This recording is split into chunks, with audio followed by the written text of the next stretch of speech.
Cliff is an American journalist. He has been fighting for conservative values all his life, and he'll be our man closing the conclave tonight. Thank you everybody for coming, okay? And Cliff will do the closing tonight.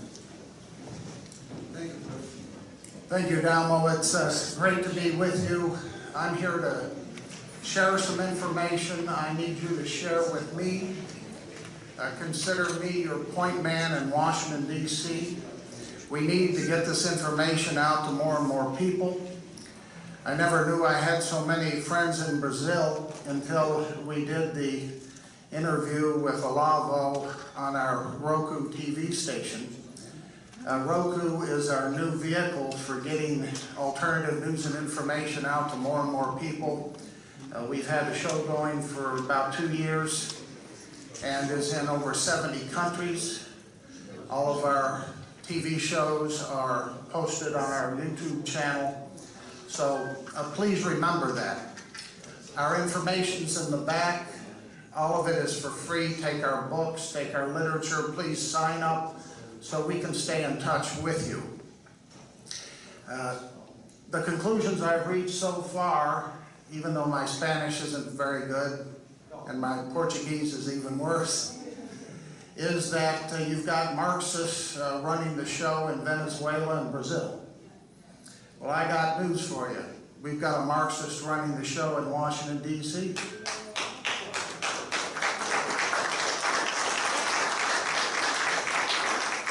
I've got a friend, Trevor Loudon, who is from New Zealand.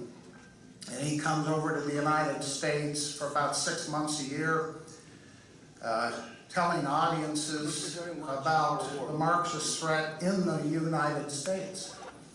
He's a great researcher and writer, good friend of mine. We've worked together. And the reason Trevor spends a lot of his time away from New Zealand here in the United States is he knows if the United States goes under, his country's finished. It's in your interest to keep the United States free. You're not going to succeed without a free United States standing up for liberty around the world.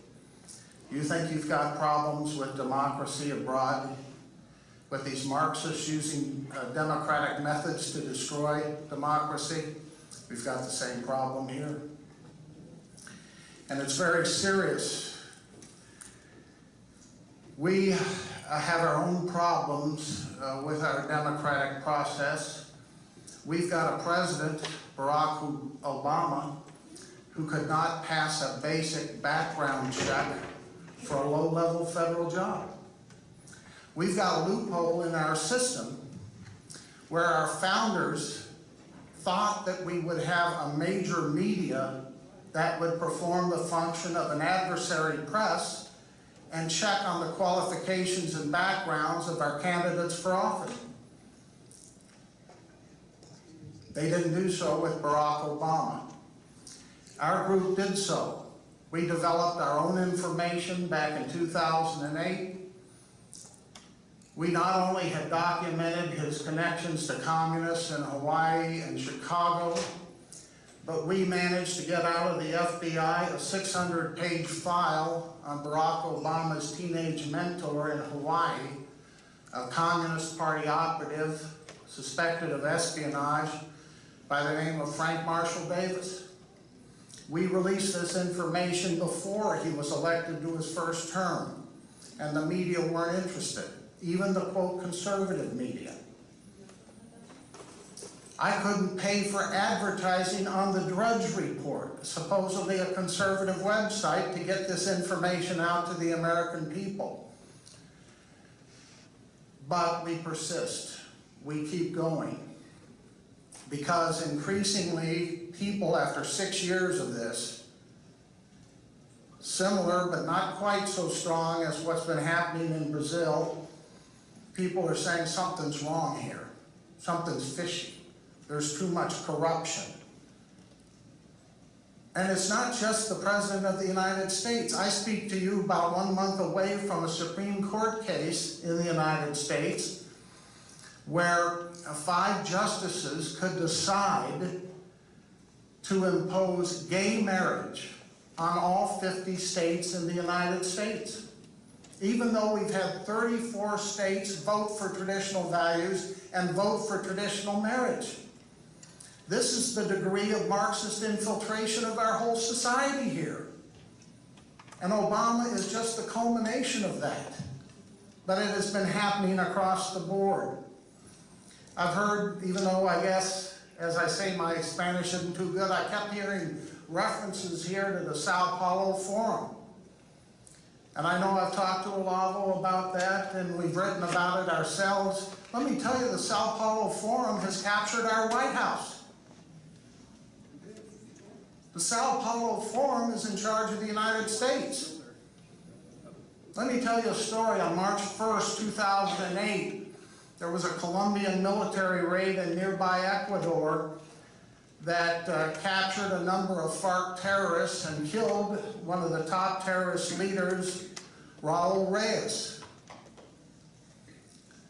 And they discovered a computer with him, and they started looking into his computer files and discovered, this is, remember, March of 2008, even before Obama was elected, and they discover references in the files to the FARC terrorists meeting with gringos representing Barack Obama because he wanted to turn the tables on Colombia. He thought the Colombian military had been violating too many human rights. And as we all know, the Colombian military at that point was on the verge of totally destroying and decimating the FARC. The announcement of that raid into Ecuador was made by the defense minister, a guy named Santos, who became president and all of a sudden started negotiating with the FARC. Just a coincidence, I guess. The Sao Paulo Forum has captured the United States government. 2 years ago, the Brazilian president, Dilma Rousseff, was at the United Nations railing against the NSA. How dare the NSA monitor her telephone? This was an outrage. The surveillance state was after Dilma Rousseff. Well, I'll tell you, as an American who believes in the NSA, she's exactly the type of person who should be under surveillance by the NSA.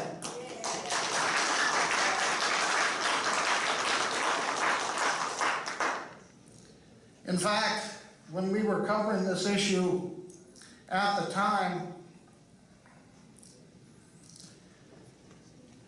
we exposed the nature of the surveillance, the fact that it was legitimate. But of course, our problem under our president is we've got a president, Barack Obama, who should be under NSA surveillance. What do you think they were hearing when Dilma Rousseff picked up her phone? Dear Raul, dear Fidel, you know what's going on here. I don't have to tell you. It's much worse than we thought. This is a very serious situation. You know, Ronald Reagan, as president, used to tell the story of back in the old Soviet days of the Cold War, 2 citizens of Moscow, Muscovites, were walking down the road. And the one says to the other, "Are we there yet?" The other says, "Are we where?" The other Muscovite looks at him and says, "Have we gotten there yet?" The other says, "What do you mean? Have we gotten where?" And the other says, "To the state of pure communism. Are we there yet?" And the other one says, "No, it's going to get a lot worse. We're still on the road to pure communism. And they're going to use any means necessary to get us there. It's going to get a lot worse for us because we got misled. We got confused into thinking that communism was dead after the Soviet Union went away. But as we point out in our book, Back from the Dead, they're back. They're back. Back from the dead. One of the things we do in our group, America's Survival, is try to educate the American people about what communism is and the fact that it hasn't died. That we've got Marxists in power throughout Latin America. They just came to power in Greece. They're moving in on Europe. In addition to Putin's military adventures and imperialism in Ukraine, and they're in the White House today. One of the things we do is we go back to the original source documents. This is a famous Mikhail Gorbachev speech of 1987. Remember perestroika? And everybody said, oh my gosh, what a forward-thinking Soviet president. This is, we're putting aside all of the old Cold War strategies, and we're embarking on this new era. You know what? Nobody ever bothered to tell you and tell the American people what he said at the end of his speech on perestroika. Let me read it to you. In October 1917, we parted with the old world, rejecting it once and for all. We are moving towards a new world, the world of communism. We shall never turn off that road. This is Moscow Publishers right here. This is the official version of the speech that we never heard about. In other words, perestroika and glasnost, these were deceptions, these were maneuvers. And now they're so sophisticated, as we've heard today, that they have these Smartmatic machines in Venezuela and Brazil to fool us into thinking that they've been legitimately elected. So, where are we going? It's going to get a lot worse, as the guy in that story said, in Moscow, but it's going to get a lot worse for us because we don't understand the enemy. We don't read what they're up to. We don't even read their actual speeches to try to understand their plans. Nobody paid attention in 2008 when we revealed all the documents and all the FBI files about Barack Obama's communist mentor and what he had planned for the United States. At the time he said, fundamental transformation. Now we know what he means.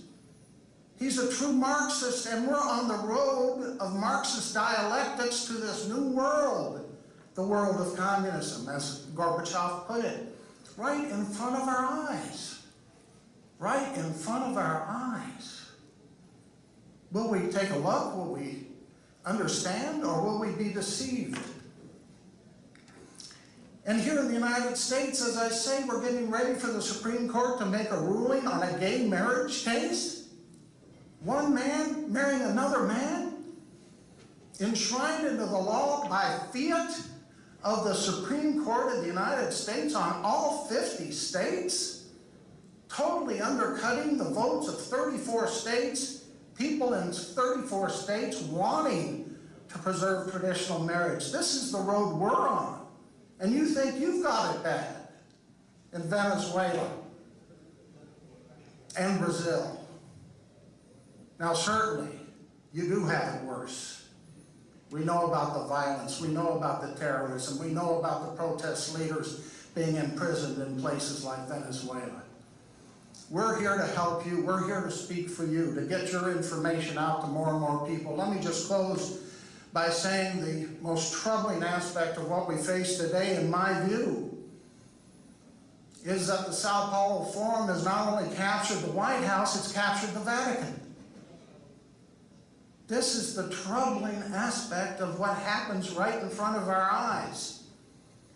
What has happened with Pope Francis.